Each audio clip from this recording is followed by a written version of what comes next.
Questions. First of all, do you think the ad is effective? And secondly, some Democrats are, and I don't know, I'll be curious to see whether you think this is overthink or not. Some Democrats are saying, you know, the use of that phrase, the American president, maybe that's a suggestion that Barack Obama wouldn't be an American president. You know, I think everybody's reading a lot into this ad. I'm not sure that's necessarily what they intended, although to say an American president that Americans have been waiting for is a little redundant.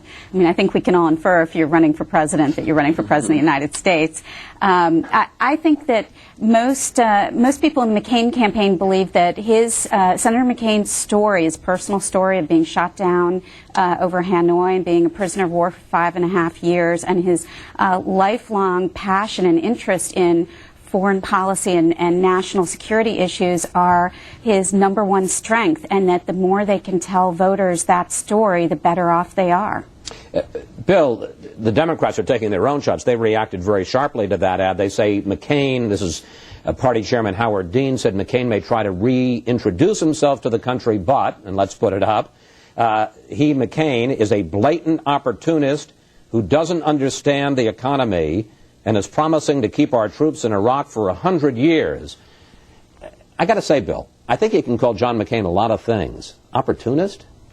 Well, I think supporting the surge in Iraq and saying we might have to stay there for a long time, is that opportunistic? I think it's kind of the opposite. Don't the polls show that most people would like to be told, hey, we can get out of there soon, no problem, no damage? McCain has shown real courage, obviously, in supporting the surge, and I think he will show courage, incidentally, over the next few weeks.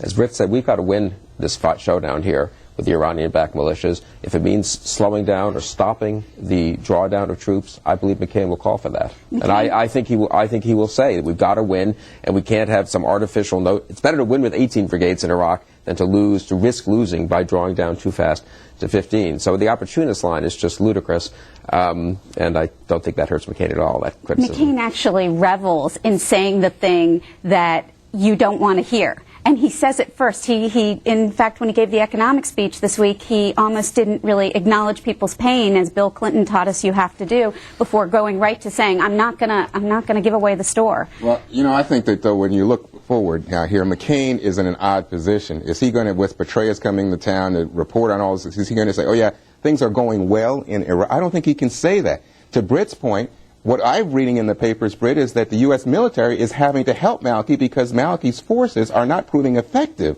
in holding down this kind of Shia militia action that's taking hold in the country, and it's putting more pressure on U.S. forces as they try to battle al-Qaeda in Iraq and other places. So I don't think this is a happy, you say it's a good, I mean, I hear from Bush people, oh yeah, Maliki's taking action, we didn't anticipate he was going to take action, but it's not effective action. And in terms of real progress in the country by those benchmarks that I mentioned to you, again, you have to say, if you're an American, how much longer? How much longer are we going to put money and bodies into this, billions of dollars? And that brings us back to what Joe was talking about on this economic speech. Here comes John McCain, who says, you know what, Wall Street's got to pay for its reckless behavior, but so do homeowners. Then he had to try to clean it up. I think this hard-edged sense from Republicans that, you know what, oh, average Americans, they're the ones that should pay the price for this, but we're going to protect Wall Street? Exactly wrong. Brett, you have a choice of answering any one of those points that you choose to. Well, I think I'll decline and make another point, which is when it gets down to it, McCain will be seen by the electorate as perfectly well qualified to be president and in many ways an attractive candidate, and he may well be the most attractive candidate for this party this year. However, conditions more than campaigns tend to decide elections, even sometimes more than candidates. And the critical question to keep your eye on is between now and the end of this election season is, how do the conditions in the country look to the electorate? Now, at the moment, they look pretty grim. The electorate didn't like the economy even before the economy got in trouble. So it's possible that that view will change. I suspect not. If it doesn't, and if the situation in Iraq continues to be messy and uncertain, even if there's continued progress, I don't think that will end up helping John McCain very much either. And I think that in the end that will decide the elections, and that the odds favor at this point the election of a Democrat, although that could change. All right.